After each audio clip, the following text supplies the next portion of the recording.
Guten Morgen, Klasse. If you missed class on first day, I will go over some things really quick that we talked about in class. So you have a heads up and you know where we are standing right now. And you know the material we went over. So, täglich tolle Tatsache, it's again our daily fun fact, which I know we don't meet daily, but that's okay. Eventually we will. So we call them täglich tolle Tatsache. Germans love sports. There are many popular sports in Germany. Sports are an important part of German society and culture. Nearly 30 million people in Germany belong to a sports club, of which there are more than 91,000. Almost all of the country's sports clubs are represented by the German Olympic Sports Federation, Deutscher Olympischer Sportbund. So, do German people love sports? Yes, they do. Why do we have so many clubs? If you didn't know, there's actually none sports at school. We don't have soccer, kein Fußball, kein football, kein tennis, kein golf. So that's why we have a lot of clubs in Germany. So children go to school in the morning, they come home, they do homework, and after they're finished with that, they go and enjoy their sports. But they do it outside of school. They don't do it inside of school. So that was an interesting fun fact we talked about in class. We talked about beliebteste Outdoor-Sportart der Deutschen. So the favorite outdoor sport of German people. The students had to guess. Most of them said Fußball, soccer. And then we went through the graphic and discussed what it actually was. Number eins, Radfahren, just riding a bike. You can see a picture right here. Schwimmen, if you guessed it correctly, yes, it's swimming.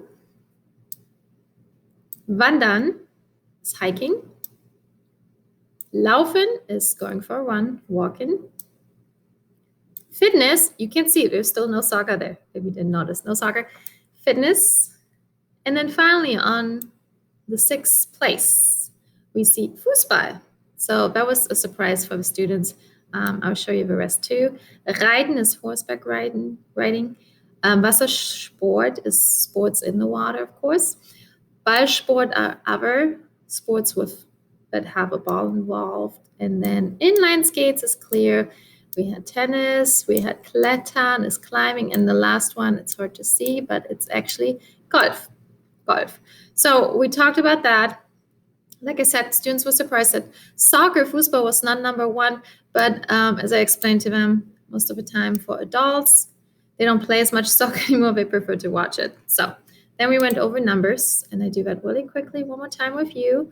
Make sure you practice at home. I know this looks funny, but it will help you to remember the numbers. So we went 1, 2, 3, 4, 5, 6, 7, 8, 9, 10.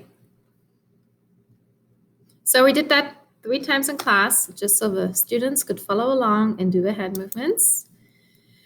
And then we talked about bigger numbers 11 from 12. As you know, in the English language, 11 and 12 are different too. So that's the same case here in German.